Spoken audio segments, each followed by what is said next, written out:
The roar of twin V8 engines killed the cricket song at exactly 12:05 a.m., turning the sanctuary of Aaliyah Johnson's wooden porch into a target zone.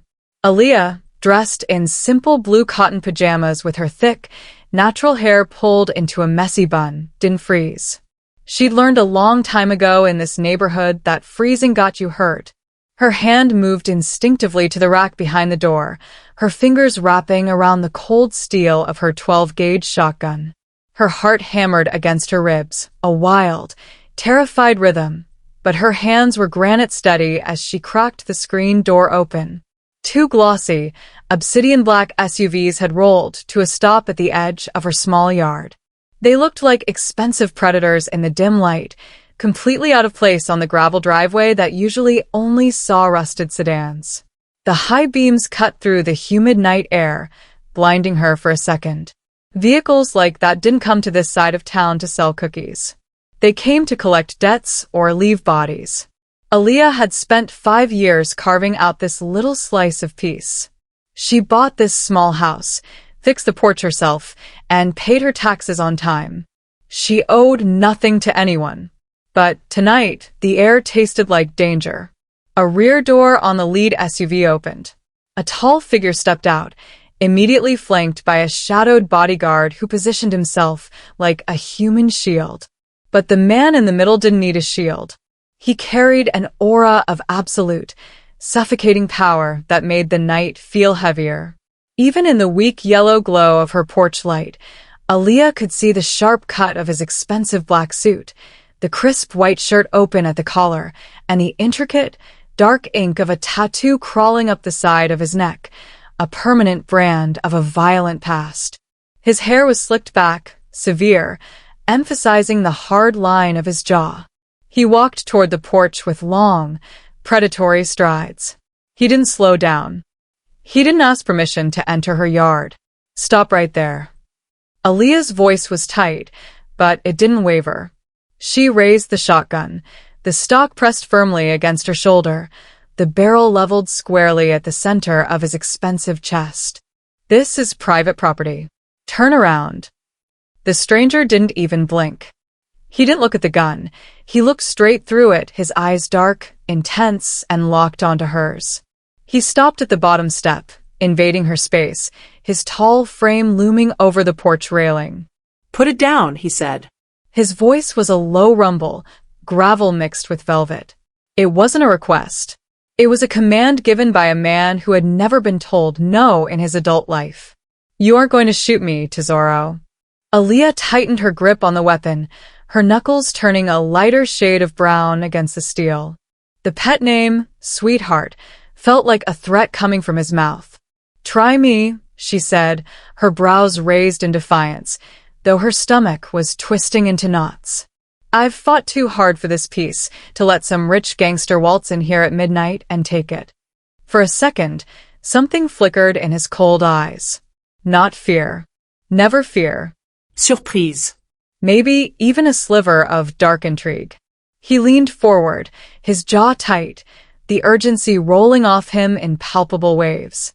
Beneath the arrogance of the suit and the scent of expensive cologne, Aaliyah saw something else. Desperation. Raw, feral desperation. He was a cornered animal pretending to be a king. "I don't have time for this performance," he snapped, checking a heavy gold watch on his wrist. The movement was jerky, stressed. "My father died 4 weeks ago. His will has a blood oath clause. If I am not married by sunrise tomorrow, everything, my empire, my territory, my life's work, goes to Silas Moretti, a butcher who will burn this city to the ground just to see the ashes." Aaliyah blinked, the absurdity of it momentarily stunning her. The man, Marco Valeni, the name suddenly clicking in her mind from terrified whispers heard on the street, stepped up onto the porch, ignoring the barrel inches from his heart. His eyes burned into hers, demanding compliance. "I need a wife tonight, Aaliyah Johnson. Right now. And you are the only woman in this city desperate enough to take the deal I'm about to offer." Aaliyah is standing on her porch with a shotgun in her hands and a Mafia king at her feet. He's offering a crown, but it comes with a target on her back. Like this video right now if you think Aaliyah should take the deal. Comment Team Aaliyah if you want to see her show this boss who's really in charge, and subscribe to see Chapter 1. The Blood Oath. Don't scroll. The wedding is only 4 hours away, and the clock is ticking. Aaliyah didn't lower the shotgun, but the weight of it began to feel like an anchor. She stared at the man whose name was whispered in back alleys like a curse. Marco Valenti was standing on her porch, his shadow stretching long and jagged over her floorboards, talking about blood oaths as if they were as common as a mortgage. "You're out of your mind," she whispered, her voice dry. "You want me to believe that a man who owns half the skyscrapers in the city is going to lose it all because he didn't find a bride in time? This isn't a fairy tale, Marco. This is my life." Marco's jaw tightened, a muscle leaping in his cheek. He reached into the inner pocket of his suit jacket, slowly, keeping his eyes on hers, so she wouldn't pull the trigger. He pulled out a folded piece of heavy parchment, the edges singed as if by tradition. He held it out, the blood oath seal of the Valenti family stamped in deep crimson wax at the bottom. "My father was a man of the old world," Marco said, his voice dropping an octave, vibrating with a bitterness that tasted of years of resentment. He didn't believe in corporate succession. He believed in legacy. He believed that a man without a wife is a man without a tether, someone who can't be trusted with the lives of 300 families. He wrote it into the code. Marry within 30 days of his death, or the seat goes to the next in line. He took another step, the tip of Aaliyah's shotgun now pressed firmly against the expensive silk of his tie. He didn't care. The next in line is Silas Moretti, my cousin, a man who skins his enemies while they're still breathing. If Silas takes the chair tomorrow morning, his first act will be to cleanse the territory. That means every business, every street, every house that isn't under his thumb gets crushed. Starting with this neighborhood. Aaliyah's eyes flickered to the SUVs. The bodyguard was still there, a silent statue of violence. Why me? You could have any woman in the state. Models, socialites, women who would kill to wear your ring. I don't need a socialite who will scream the moment she sees a drop of blood, Marco countered, his gaze softening into something terrifyingly observant. I've been watching you, Aaliyah. Not as a predator, but as a strategist. I saw how you stood up to the developers who tried to bully your neighbors. I saw how you handled the break-in last winter without calling the police, because you knew they wouldn't come for you. You don't bow. You don't break. And most importantly, he paused, his shadow looming over her. You have no ties to the other families. I need someone Silas can't leverage. Someone with fire in her veins and no price tag on her soul. The wind picked up, carrying the scent of rain and expensive cologne. Aaliyah looked at the document, then at the man who looked like he hadn't slept in a month. She saw the desperation he was trying so hard to hide behind his arrogance. He didn't just need a wife. He needed a miracle. Sunrise is in 5 hours, she noted, her voice finally losing its edge. 4 hours and 42 minutes, Marco corrected, his eyes searching hers for a crack in the armor. The clock is ticking, Aaliyah. You can stay here and wait for Silas to come for your home, or you can sign the papers and become the most protected woman in this city. Aaliyah looked back at her quiet living room, then at the predator on her porch. She slowly tilted her head, the shotgun lowering just an inch. I don't care about your protection, Marco, but I do care about my home. If I do this, it's not for your empire. It's for mine. Aaliyah slowly lowered the shotgun, the barrel clicking softly as it touched the porch floor, but she didn't let go of the grip. She leaned against the doorframe, her blue pajamas a stark, defiant contrast to the funeral black of Marco's world. She looked at him, really looked at him, stripping away the title of Mafia Don and seeing the exhausted man beneath. He wanted her fire, her independence, and her name on a legal document to save his throne. Fine. But if he wanted a queen of his own making, he was going to have to pay in a currency he wasn't used to spending, his control. I'll do it, she said, her voice dropping into a low, steady hum that made Marco's eyes narrow in suspicion. I'll sign your papers. I'll stand by your side until the sun comes up and the commission gives you your crown. But don't think for a second that I'm moving into some cold, marble fortress where your men watch me sleep and your cameras track my every move. If I'm your wife, you're the one moving. Marco went deathly still. The arrogance that usually sat so comfortably on his shoulders seemed to flicker. What did you just say? You heard me, Aaliyah countered, stepping closer until she was firmly in his personal space, the scent of his cologne mixing with the smell of the damp earth in her yard.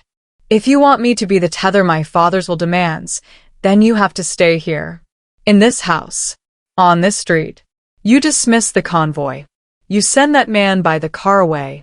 For as long as this agreement lasts, you live by my rules. You eat what I cook, you sleep on the sofa in my living room, and you leave the violence at the gate. Marco let out a dry, harsh laugh that didn't reach his eyes. You're asking the head of the Valeni family to sleep on a couch in a neighborhood where I'm a walking target? It's suicide, Aaliyah. My enemies will scent the blood the moment I step out of the SUV. Then I guess you better make sure they don't find out where you are, she challenged, her chin lifting. You said you needed someone who wouldn't break. Well, this is the price of my strength. I need to know what kind of man is under that $3,000 suit, Marco. I won't tie my life to a monster who only knows how to give orders from a high chair. If you want a wife who won't betray you, you have to earn her. You stay here. You learn what it's like to live a life that doesn't belong to the shadows. You step into my world, or you can go find someone else to save your empire. The silence that followed was heavy, broken only by the distant hum of the city and the idling engine of the lead SUV. Marco's intense gaze searched hers, looking for a bluff, but Aaliyah didn't blink. She was offering him a sanctuary, but it was also a cage of her own making. He looked at the shotgun, then back at her defiant face, a slow, dangerous respect finally dawning in his dark eyes. No guards, he murmured, more to himself than to her. No guns. Just your rules. My house, Marco, she whispered. My rules. Or no deal. He reached out, his large, rough hand hovering near her face before he finally dropped it to his side. He gave a single, decisive nod. Agreed. I'll stay. But God help us both if Silas finds the front door. Marco Valeni just agreed to trade his mansion for a sofa and his guards for a woman with a shotgun. If you want to see if the most dangerous man in the city can survive one night in Aaliyah's world, like this video right now. Share this with anyone who loves a man who will do anything for his queen, and subscribe so you don't miss the midnight wedding in Chapter 3. The heavy silence that followed Marco's surrender was shattered by the sharp crunch of gravel. A third car, a silver sedan as clinical and cold as a surgical blade, pulled in behind the SUVs. A man stepped out, clutching a leather briefcase to his chest like a shield. He was older, with silvering temples and the weary posture of someone who spent his life cleaning up the messes of men like Marco Valeni. He hurried toward the porch, his eyes widening as they swept over Aaliyah's blue pajamas and the shotgun resting against the doorframe. Marco, we have exactly 4 hours, the man gasped, ignoring Aaliyah entirely as he scrambled up the steps. The commission is already gathering at the estate. Silas has been calling every 20 minutes. If these papers aren't signed and notarized before the first light touches the harbor, it's over. Meet Leo, my attorney, Marco said, his voice flat and devoid of warmth. He's been with my father for 30 years. He doesn't like surprises. Leo, this is Aaliyah Johnson, my wife. Leo froze, his hand hovering over the latch of his briefcase. He looked at Aaliyah, then back at Marco, his mouth working silently for a moment. A wife? Here? Marco, the strategy was to find a daughter of a loyalist, someone we could control. The strategy changed, Marco interrupted, his dark eyes never leaving Aaliyah's. She's agreed. But she has conditions. Open the document. They moved into the small kitchen, the yellow light of the overhead fixture feeling far too bright for the secrets being traded beneath it. Aaliyah sat at her scarred wooden table, the smell of her morning coffee still lingering in the air, while Leo spread the thick, ivory pages across the surface. The contract was a masterpiece of cold, legal calculation. It spoke of assets, protection, and a one-year term. It was a document designed to keep her safe, but invisible. Aaliyah reached out, her finger tracing the line that mentioned her relocation to the Valenti estate. "Cross that out," she said firmly. Leo looked up, his glasses sliding down his nose. "I'm not moving." Add a clause. The husband shall reside at the wife's primary residence for the duration of the agreement. No security detail. No firearms on the premises. No exceptions. "That's insane," Leo barked, his face flushing a deep purple. "Marco, you're asking for an assassination. I cannot, in good conscience, draft a suicide note and call it a marriage contract." "Draft it," Marco said, his voice a low, dangerous vibration. He stood by the window, his large frame making the small kitchen feel like a cage. He looked out at his men, the small army he was about to dismiss. "She wants to see if I'm a monster, Leo. I think it's time I reminded myself I'm a man." The room was silent except for the frantic scratching of Leo's pen as he wrote the "Stay with me" clause into the margin. When the ink was dry, he pushed the paper toward Aaliyah. She picked up the pen, her hand trembling just enough to be human. She looked at Marco, who was watching her with a strange, unreadable intensity. If she signed this, she was no longer just Aaliyah from the neighborhood. She was a Valenti. She set the tip to the paper and signed her name in bold, fluid strokes. The sky was a bruised shade of violet, the air thick with the damp chill of approaching dawn as the SUVs glided through the deserted streets toward a small, ivy-covered stone chapel on the edge of the district. It was a place that had seen better days, much like the neighborhood Aaliyah fought to protect, but it held a quiet sanctity that the marble cathedrals of Marco's world lacked.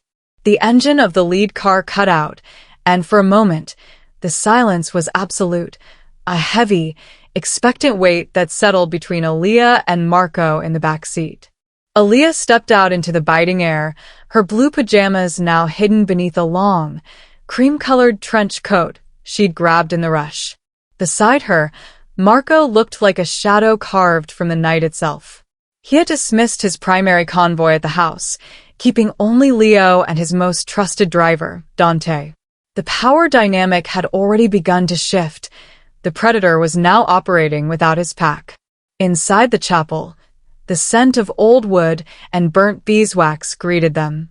Father Thomas, an elderly man with skin like wrinkled parchment and eyes that had seen too many confessions, stood by the altar. He had been a friend of Marco's mother, a secret tie to a woman who had died long before the Valenti name became synonymous with blood. There were no flowers, no music, and no guests. Only the flickering glow of a few dozen prayer candles dancing against the dark stone walls. "We don't have time for a mass, Father," Marco said, his voice echoing sharply in the rafters. "Just the vows. Just the bond." Aaliyah moved to stand before the altar, her heart hammering a frantic rhythm against her ribs. This wasn't the wedding she had dreamed of as a girl. No white lace, no father to walk her down the aisle, no pews filled with smiling faces. Instead, she was standing in the cold before a man who dealt in death, preparing to bind her soul to his to save a neighborhood. Marco turned to face her, and for the first time, he truly looked at her. He didn't look at her as a problem to be solved or a box to be checked. He looked at her with an intensity so raw it felt like a physical touch. He reached into his pocket and pulled out a ring. It wasn't a diamond the size of a marble. It was a simple, delicate gold band, worn thin by time, with a small, singular emerald embedded in the center. "This belonged to my mother," Marco murmured, his voice losing its iron edge. She was the only person who ever saw the man behind the name. "If you're going to be a Valenti, you'll wear the only thing in this world that Silas Moretti can't buy." He took Aaliyah's hand. His skin was hot against her cold fingers, his touch surprisingly gentle for a man with so much blood on his hands. As Father Thomas began the ancient words, the world outside seemed to vanish. There was only the smell of incense, the flickering light, and the man holding her hand as if she were the only solid thing in a collapsing universe. "Do you, Marco Valeni, take Aaliyah Johnson to be your wedded wife?" "I do," Marco said, his dark eyes locked onto hers with a terrifying certainty. When it was her turn, Aaliyah's breath hitched. She looked at the ring, then at the neck tattoo that disappeared beneath his collar, and finally at the exhaustion etched into the lines around his eyes. She wasn't just signing a contract anymore. She was stepping into the line of fire. "I do," she whispered, her voice echoing with a strength that surprised her. "Then, by the authority vested in me, I pronounce you husband and wife," Father Thomas said softly. "You may seal this union." Marco leaned in. He didn't rush. He moved slowly, giving her every chance to pull away, to realize the gravity of the choice she'd made. When his lips finally met hers, it wasn't the cold, transactional kiss she expected. It was a spark of electricity, a desperate, hungry heat that spoke of two lonely people finding a harbor in the middle of a storm. It lasted only a second, a brief collision of worlds, but when they pulled apart, Aaliyah saw a flash of something in Marco's eyes she hadn't seen before. Hope. Beyond the stained glass windows, the first sliver of gold began to bleed into the horizon. The sun was rising, and with it, the war for the Valeni throne was about to begin. Aaliyah was no longer just a woman with a shotgun. She was the wife of a king, and the dawn was bringing the fire.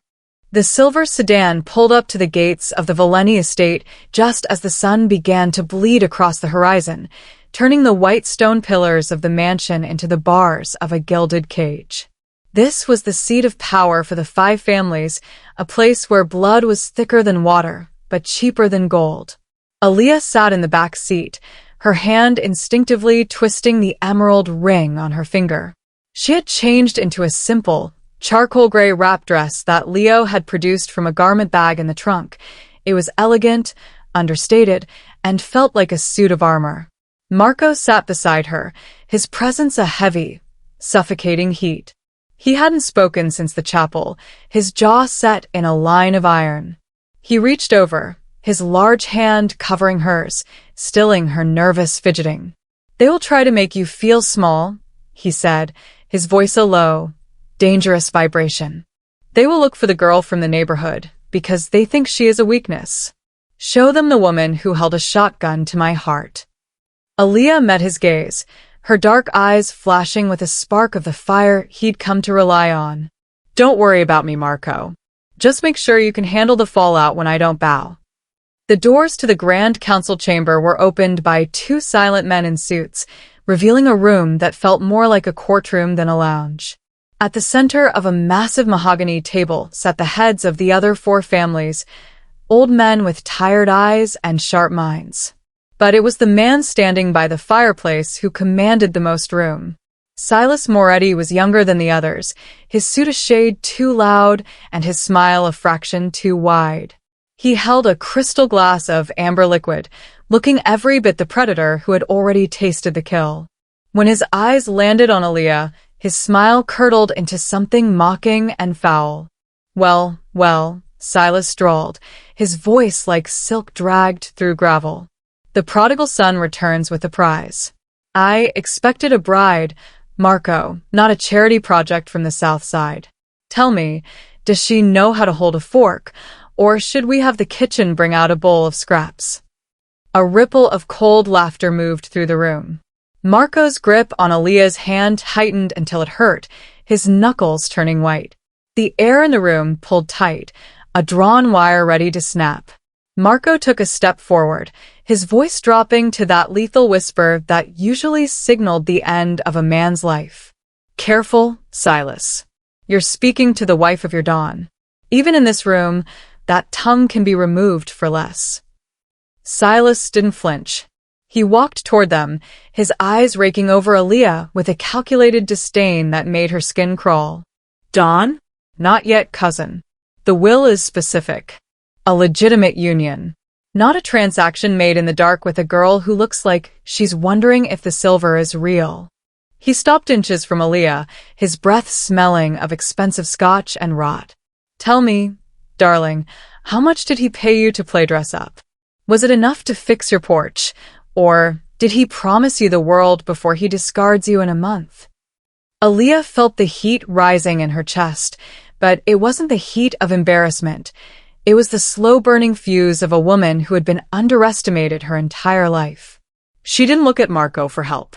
She stepped into Silas's personal space, her chin tilted up, her expression as calm as the eye of a hurricane.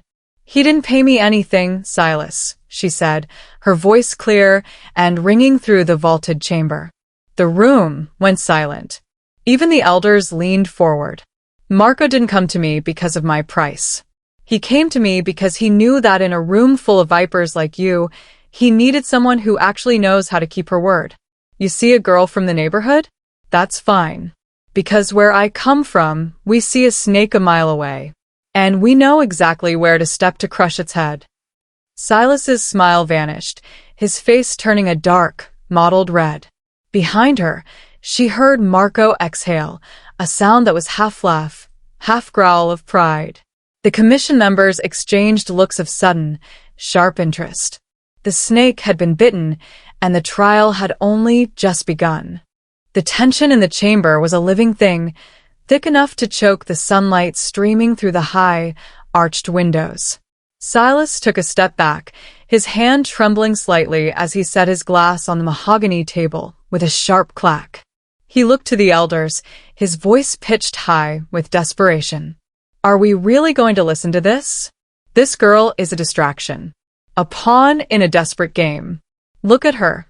She doesn't know our history, our laws, or the weight of the Sinclair name. She is a commoner brought in to mock this institution. Mr. Castellano, the eldest of the 5 families, raised a weathered hand, silencing Silas instantly. He turned his piercing, silver-eyed gaze toward Aaliyah. She has a tongue like a blade, he noted, his voice a dry rasp. But Silas is right about one thing. This union is unconventional. Tell us, Aaliyah Valeni, why should we trust that you are anything more than a ghost in a gray dress, here to collect a check and vanish when the wind changes? Aaliyah felt Marco's hand drop from hers, a silent signal that this was her ground to hold. She took a step toward the center of the room, her shadow stretching across the polished floor. She didn't look at Silas. She looked at the 4 elders who held Marco's life in their hands. You talk about history and laws as if they're written in stone, Aaliyah began, her voice steady and resonant, filling every corner of the silent hall. But history is just a story of who survived, and laws are only as strong as the people who keep them. You want to know if I understand the weight of the Valeni name? I don't care about the name. I care about the man. She paused, letting the words settle. Silas let out a derisive snort, but the elders remained frozen. You see a king as someone who can command an army or hoard a fortune, she continued, her eyes locking onto Mr. Castellanos. But I've lived in a world where those things don't save you. Where I come from, a real leader isn't the one who can buy the most loyalty. He's the one who is worth being loyal to. Marco didn't come to me because he wanted a trophy. He came to me because he needed a truth that wasn't for sale.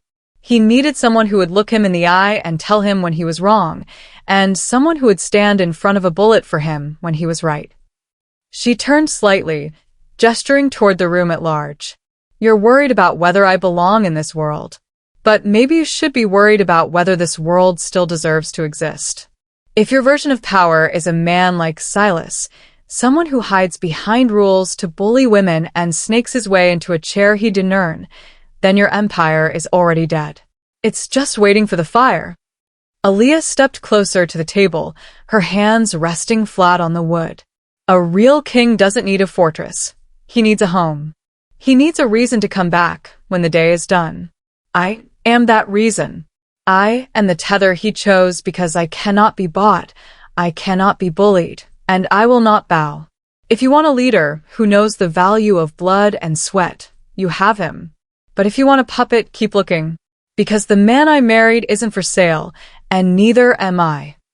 The silence that followed was absolute. Silas looked as though he were about to explode, his face a dark shade of plum. Marco stood behind her, his posture rigid, his dark eyes burning with a pride so intense it felt like heat radiating off his skin. He had expected a wife. He had found a champion. Mr. Castellano leaned back, a small ghost of a smile playing on his lips. He looked at the other three elders, who were nodding slowly, their eyes reflecting a newfound respect. They weren't just looking at a girl from the neighborhood anymore. They were looking at a Valenti.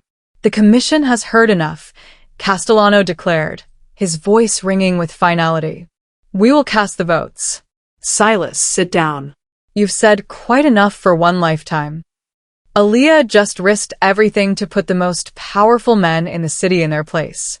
But in this world, words can be as dangerous as bullets.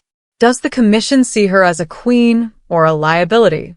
Like this video right now if you think Aaliyah just saved Marco's life. Share this with your friends who love a woman who doesn't back down, and subscribe to the channel to see the shocking results of the vote and find out if Marco and Aaliyah make it back to the house alive. The vote had been 4-1.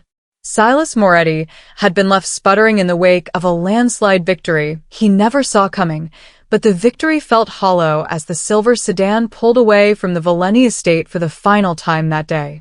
Inside the car, the silence was heavy, but it wasn't the cold silence of the morning.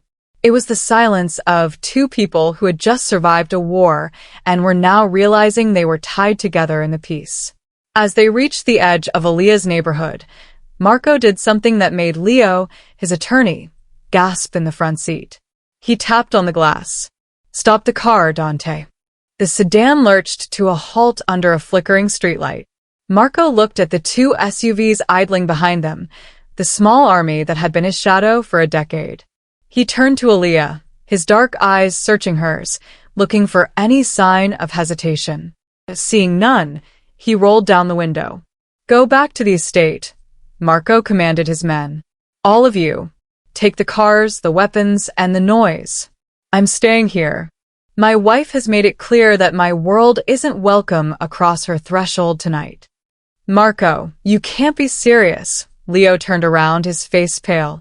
Silas is humiliated. He's a cornered animal. If you stay here without protection... I have protection, Marco interrupted, his voice a low, steady rumble as his gaze shifted to Aaliyah. I have the only person in this city who doesn't want something from me. Go, Leo. That's an order. Aaliyah watched as the convoy reluctantly turned around, the red taillights disappearing into the darkness like the eyes of receding wolves. For the first time in his adult life, Marco Valenti was alone. No guns, no guards, no walls. Just a man in a rumpled $3,000 suit standing on a gravel driveway in a neighborhood that didn't care about his name. The walk up the porch steps felt different now. The warm yellow light of Aaliyah's house felt like a sanctuary, a stark contrast to the cold, echoing marble of the mansion they had just left. Aaliyah unlocked the door and stepped inside, the familiar scent of cedar and lavender greeting her. Marco followed, his large frame immediately making the entryway feel smaller, more intimate. He looked around the living room, his eyes taking in the worn fabric of the sofa, the mismatched bookshelves filled with well-loved novels, and the photographs of Aaliyah's family on the mantel. This wasn't a fortress. It was a home. The sofa pulls out, Aaliyah said, her voice softer than it had been all day. She walked over to the linen closet and pulled out a stack of fresh blankets and a pillow. It's not a king-sized bed in a penthouse, but it's clean and it's quiet. Marco took the blankets from her, his fingers brushing hers for a lingering second. The intensity from the commission was still there, but it had shifted into something else, a quiet, burning curiosity.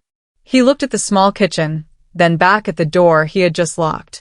It's too quiet, Marco murmured, though there was no complaint in his tone. He set the blankets on the sofa and sat down, the old springs groaning under his weight.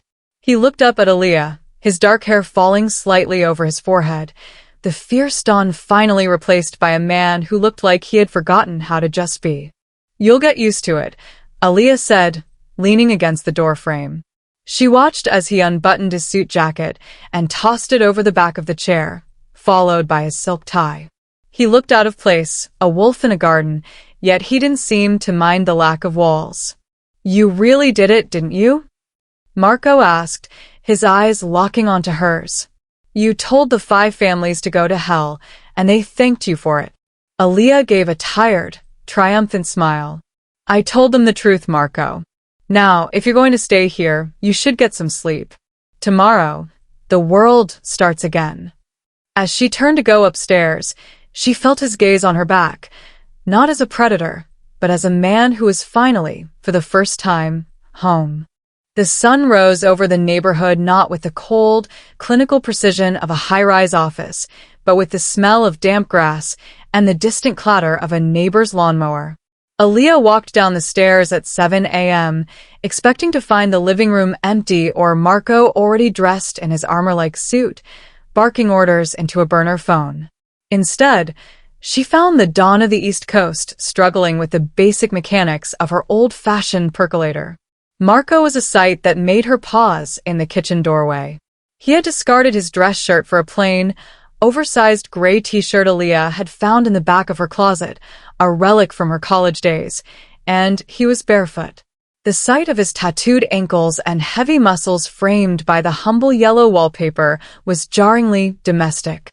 He was staring at the coffee pot with the same intense concentration he had used to stare down the Mafia commission, his jaw tight with frustration. "It's not a touchscreen, Marco," Aaliyah said softly, a ghost of a smile playing on her lips. He jumped slightly, turning to look at her. "The water isn't moving. I've pressed the lever 3 times. "You have to wait for the pressure to build," she explained, stepping in beside him. "It's about patience, not power." She adjusted the dial and watched as the first bubble of dark coffee hit the glass. Marco stepped back, rubbing the back of his neck. "I haven't made my own coffee in 12 years. Usually it just appears." "Well, in this house, things only appear if you work for them," Aaliyah countered. She handed him a mismatched ceramic mug with a chipped handle. "The eggs are in the fridge. If you want to eat, you're on frying duty." The next hour was a comedy of errors that softened the sharp edges of the previous night. Marco Valenti, a man who could command a fleet of ships, was nearly defeated by a non-stick pan. He cracked the eggs with too much force, cursing under his breath in Italian when a piece of shell fell into the yolk. He moved around her small kitchen with the grace of a bear in a glass house, constantly apologizing for taking up too much space. But as they sat at the small wooden table, eating slightly scorched eggs and drinking bitter coffee, the humor faded into something tender. Marco looked at the steam rising from his mug, his eyes tracing the sunlight hitting the oak table. He looked less like a king and more like a man who had finally put down a heavy weight. "Nobody looks at me like this," he murmured, his voice thick with a sudden, raw honesty. "Back there, I'm a ledger. I'm a threat. I'm a target. Here, I'm just the guy who can't cook an egg." Aaliyah reached across the table, her hand covering his. "Maybe that's the version of you that actually matters, Marco." For a long moment, the silence was perfect. No sirens, no bodyguards, just the quiet realization that the man she married wasn't just a boss, but a soul looking for a place to rest. The morning sun had climbed higher, casting long, honey-colored stripes across the kitchen floor, but the air between them had grown still and heavy with an unspoken weight. Marco hadn't pulled his hand away from Aaliyah's. Instead, he turned his palm upward, lacing his fingers through hers. His skin was warm, but his gaze had drifted to the window, settling on the horizon where the world he had left behind still waited to devour him. "You asked about the ink," Marco said, his voice so quiet it was barely a breath. He tilted his head, the collar of the borrowed gray t-shirt slipping just enough to reveal the full extent of the tattoo on the left side of his neck. Up close, the black ink wasn't just a pattern. It was a crown of thorns entwined with a broken anchor. Most people think it's a mark of rank, a warning to let them know who I am before I even speak. Aaliyah reached out with her free hand, her fingertips hovering just an inch from the scarred skin of his neck. And what is it really? It's a record of the night I failed, he confessed, the iron in his voice finally cracking. He looked back at her, his dark eyes clouded with a decade of ghosts. 10 years ago, Silas wasn't just a cousin. He was the person I trusted to watch my father's back. There was an ambush at the docks. I was young, arrogant. I thought I could handle the front line. I left the rear unguarded. Silas let the hitters through. He didn't do it to kill my father. He did it to scare him into retirement so he could take over early. Marco took a jagged breath, the muscles in his jaw working. My father survived, but 3 of our youngest guards didn't. They were boys, Aaliyah, barely 20. They died because I wanted to be a hero instead of a leader. My father made me get this tattoo the day of their funeral. He said a Valeni should never be able to look in a mirror without seeing the thorns of his own failure. It's not a badge of honor. It's my cage.